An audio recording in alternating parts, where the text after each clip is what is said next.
Roby Consolidated Independent School District has called a school bond election for November 3rd, 2020. So what is a school bond? A school bond is like a home mortgage. School districts can borrow long-term money at low interest rates for capital projects. Capital projects include building construction, renovations, and other fixed improvements.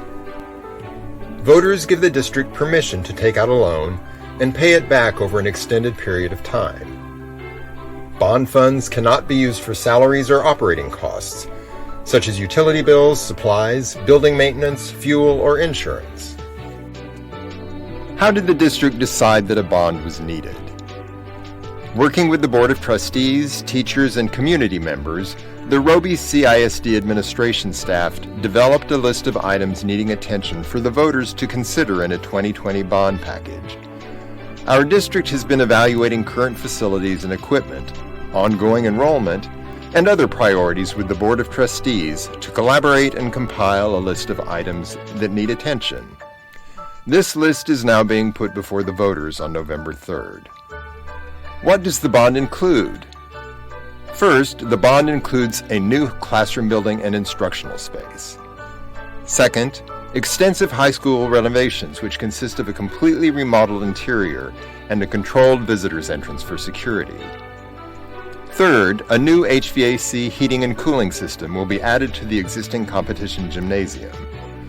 Fourth, and lastly, the bond includes the construction of a new agriculture and CTE shop. How much is the bond for?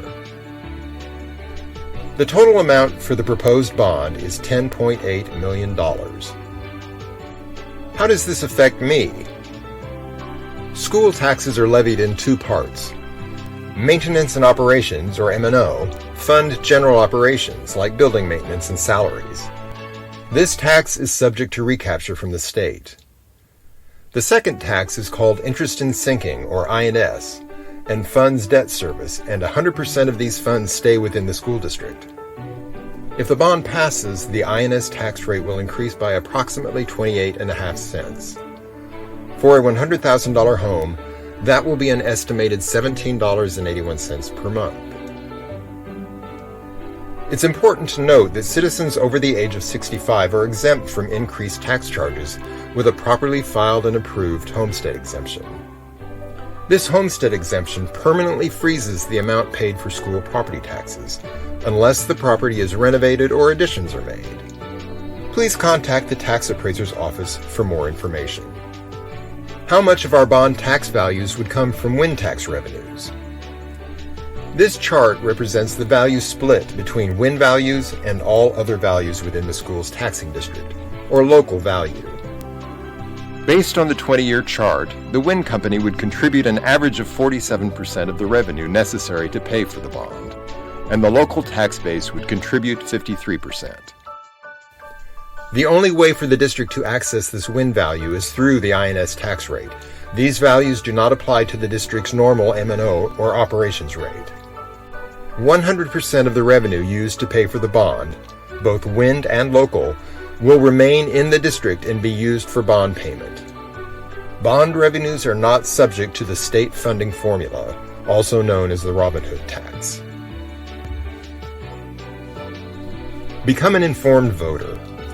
Go to the Roby CISD Bond website for more information at robycisdbond.com. Early voting begins October 13th and continues through October 30th. Election Day is Tuesday, November 3rd. Be sure to check out the Bond website to find your voting locations and times for both early voting and Election Day.